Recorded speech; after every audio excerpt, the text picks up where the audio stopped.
that we would need to cool it down. And after all, we can link all this information at the powertrain and bigger application to see if from the system side will be generating enough voltage and the ampere required, or it would be generating too much heat and combined with the heat with other things such as the motor.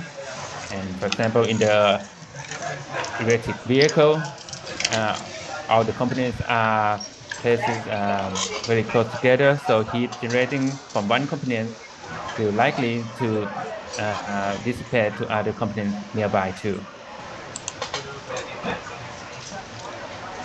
Okay. So here is the outline that we can do when we are doing the battery simulation. So apart from the meshing modeling, then we have this model that we can do. So we have the MSMD, we have the NTGK, the ECM, and the P2D. Okay, some of this is the electrochemistry, while some of these, like the ECM, is more to the empirical model. Here is a typical workflow when doing the simulation. Okay, so we have the thermal engineer that will looking out whether the battery cells will be too hot or not, and what type of the cooling that this would need. Then we have the electrical engineer or the control engineer to see what type of the battery that they would have to design for the electrical side. So we can start with the cell, okay, and after the cell, then we have the module. Okay, as you can see, the information from each part can link together. And lastly, if all the cells are fine or the module are fine, then we can build the pack and simulate it what type of the cooling that it would need. And apart from this one, we have a thermal boost or the short circuit simulation also. So we could do like a drop test to see, okay, if we drop here or if there's something penetrate the battery at this location, what type of the thermal boost would it be? What would be the thermal circuit, the short circuit over there? Okay. Here are some of the examples for the battery. So this one is just the single cell, and it has a hotspot at the tab over here, and it is simulating against various current rate. So from the 0.5C to the 5C. And as you can see, the heat is going to generate it so much when the C is being high. And here is some type of the cooling technique we can use. This is the cold plate that we are putting the liquid coolant along here to give it a good temperature distribution to the battery cell. So we can use the CFD fluent to help decide what type of the flow would it be. Will this be enough or not? Because one of the major concern about the battery cooling is that we need the cell to have a uniform temperature distribution. Because if the temperature is not uniform, if there is a certain hotspot, although the hotspot may be less than the uniform design, it's going to create a lot of trouble, because the hotspot will create the separation in each layer of the battery, from the electrode to the layer of that. It causes the delamination of the battery. So this type of the design are what they aim for, to give to the uniform temperature distribution. And after we have done this, then we can move on to simulate the battery pack.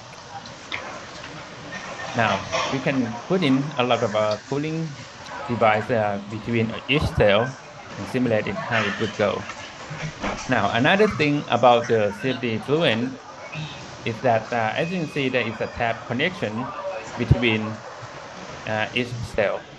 Now inside the CFD, we have another technique that we do not need to physically model this, we can just delete this tab out and tell the program what type of the arrangement this battery has. Okay, would it be in the series or is it in the parallel? We could do this without having the physical tab connecting itself. And here is an example of doing the simulation tab. As you can see, the flow, we are getting the flow here. We have the airflow goes through each cell, so it will be cooled down. And in this case, it's used the Edge-Shape optimizer inside ANSYS Fluent to help redesign the air intake to help distribute the airflow to each cell evenly. And here, as you can see, after it is being optimized, the temperature is being close, the flow rate is being close to each other instead of the original one, where the flow going a lot at the first cell, while the last cell in the middle gets less flow. Another tool that we help with the ANSYS Fluent for simulating the battery is the parameter estimation tool. Now, although we have the many submodels like NTGK, ECM, or other thermal abuse model, if you don't have this estimation tool, modeling it could be very difficult since there are a lot of many parameters, a lot of constants to be tuned. So what is recommended is that you send the battery to the lab to test what is the voltage along with the discharge rate or charging rate. And then we put in those data of the voltage, current, discharge rate into the program, and the program will generate this coefficient for you. As you can see, this is the example. This one is for the NTGK. There are like 12 important coefficients over here. So if you're going to tune this by hand, it's going to be quite impossible. So this is what recommend. And by having the program tune this coefficient for you, it can guarantee that the result is going to be very accurate compared to other models as well.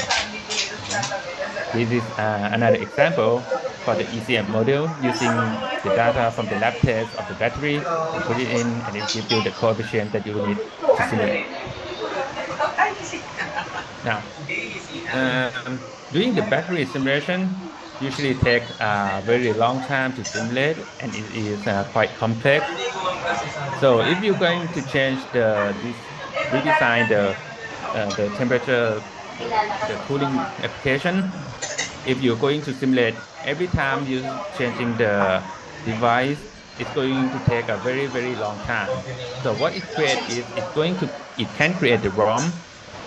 So when you are doing, after you have done the first one of the simulating the battery, then you would know what type of the heat generation is going to be according to the discharge rate that it's going with. And then you can use this ROM to just simulate, to just give out the temperature output or the heat generation output. And you can keep changing the design of the cooling device. And this will be just simulating the fluid flow with a pre-mapped heat generation. So it won't be simulating both battery and the fluid. So using the ROM will be a very efficient way to help you design. And apart from using the ROM inside the Fluent, this ROM can also be connected to other system model as well. This is what I told you before. If you have other components, let's say you have the motor, what would be the temperature be if it's sitting next together, or what would be the discharge rate, having all the electric component putting in together in one single big assembly. Okay, and here are some examples of generating the ROM. So one way is it is generating the thermal network like this. Okay, and the other one is to use other things like an empirical model together with the time input, and this will be very accurate as well. Let me give you the example of using the ROM. Okay, so we have the CFD simulation on the left-hand side. It is using 7 hours with a 6 CPU, while with the ROM, it just use about half an hour and just using one CPU. And the result is very close to each other. Okay, so this is a lot of time difference between using the ROM and using the conventional battery modeling. Okay, and apart from that, it can be coupling with other program, and then we can use the ROM together with the BMS control, the battery management system, so that it could control the cooling system. Let's say whether it need to put more air or increase the fluid liquid cooling flow to help reduce the temperature of the battery. Okay, and that will be it for today. If you have any questions, feel free to leave it in the chat box.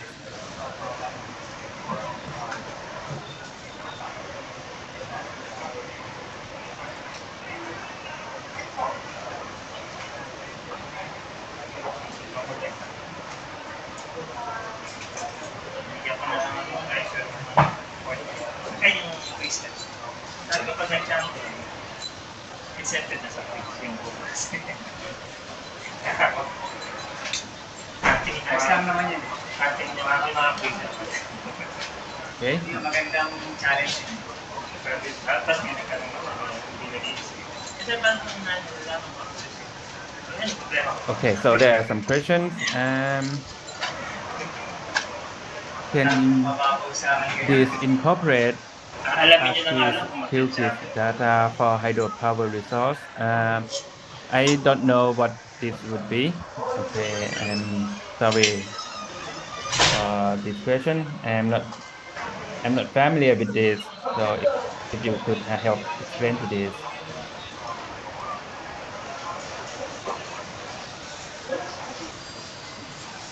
Can we use live data source to give us maintenance prediction?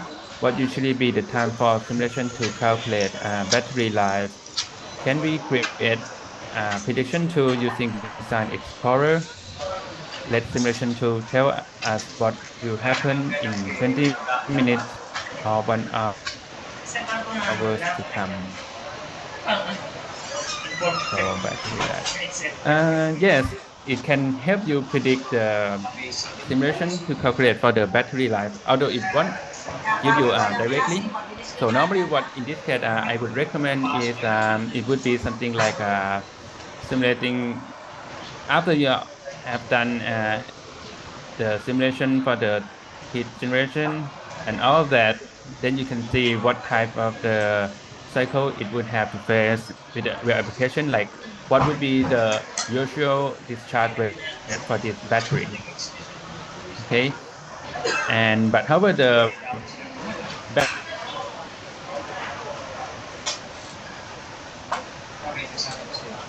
battery life is usually according to the cycle that it can produce. It would have also to do with the material and the technique that you are doing to those rows when you're creating the battery. So it will have many parameters to get in. So I would think you may also need to do the coupling simulation with the mechanical also to see what would be the fatigue, and if there is a certain heat spot going on, will there be any delamination, will there be any shrinking to the certain place inside the battery or not? And that might give you some idea what the battery life can be. And another thing that it may be the flaw today is the chemical reaction for the battery, the electrochemical. The battery, they are degraded because of the chemical that's going on inside the battery as well. And we cannot do that high detail to see what would be the chemical degradation over the long period. I would say that would be some of the limitation right now. And yes, ROM is the reduced order model. Yes. Okay. The file from ArcGIS can be exported to an Excel.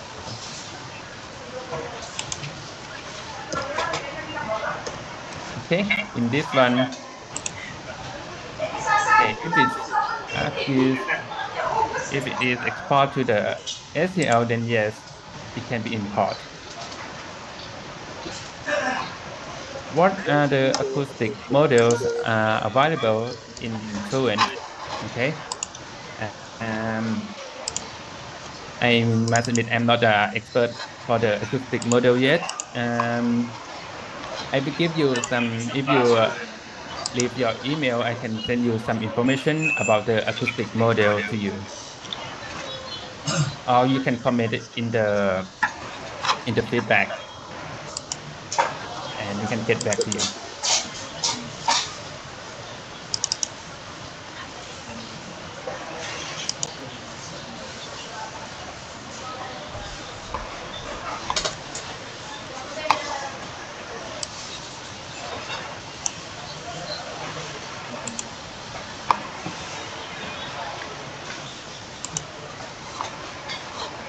And can we use discovery simulation for the acoustic modeling? No, we cannot use discovery for the acoustic modeling.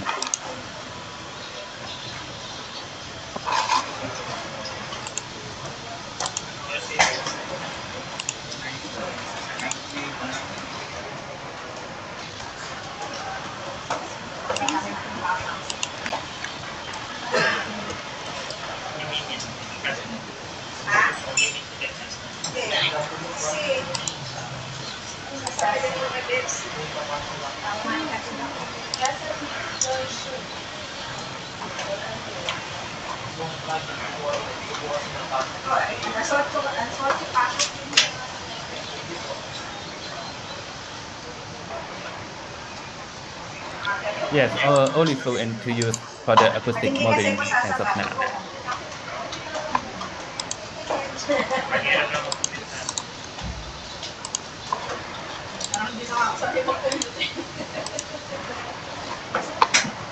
Kaya tayo sa link. Comment ka na lang sa mga hirap makakas. Lumami ang tao sa So parang, hindi nga sa kayo mag-ano, magpapatalo din. Puno.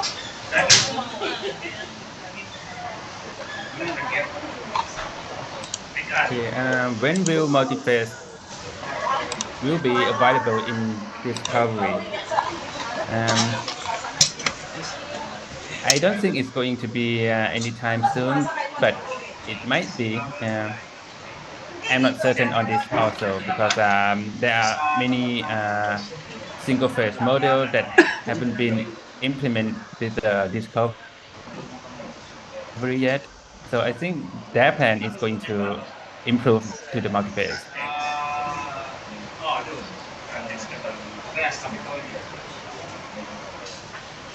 Eh, pag pupunta ka doon sa kabilang sa tapat ng race ka, saan ka tatawid? Eh tayo malapit sa Doon. Eh, ito ka ba saan? Pati sa baba sa baba na sa likod na ano? Na sentro. Tapos tatawid sa palit na taas. Di na. Diretso ka Okay. lang sa baba. What is the information required to simulate the far-field acoustic for wind turbine? Galing na dito. So normally for the acoustic simulation like this, what would you need is first you would need to create the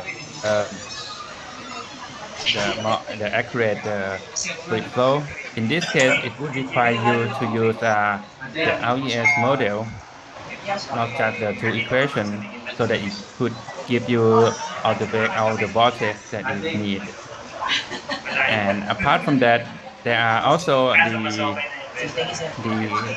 coupling simulation with the ANSYS mechanical to get to know the vibration or the deformation of the blade, and then it will transfer all those information back to the fluid and will give you a more accurate model. It will also be able to you could also simulate the natural frequency of the turbine out of the turbine blade also, and then give that model analysis back to the Fluent to help analyze this fund also. This model, I don't remember what it's called, but it is fairly new. I think it's just come in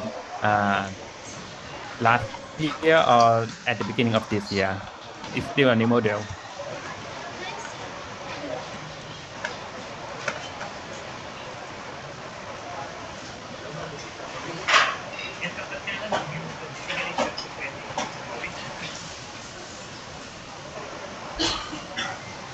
Okay, I think our time is up.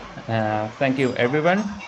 And if you have any question, please feel free to send the email to CAT IT to help us answer all of your questions. Thank you, everyone. Thank you for joining us. Have a good day.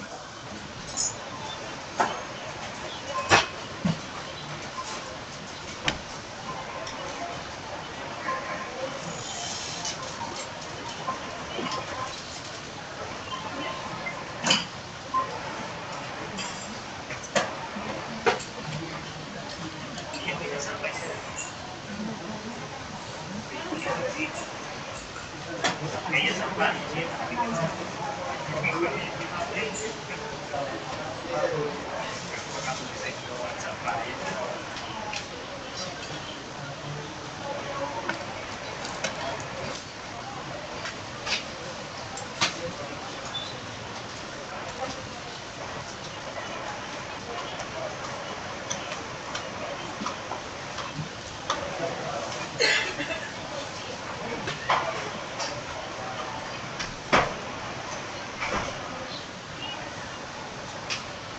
Bakit ang condition mga bitaw-bitaw linis mo? Kasama mo ito.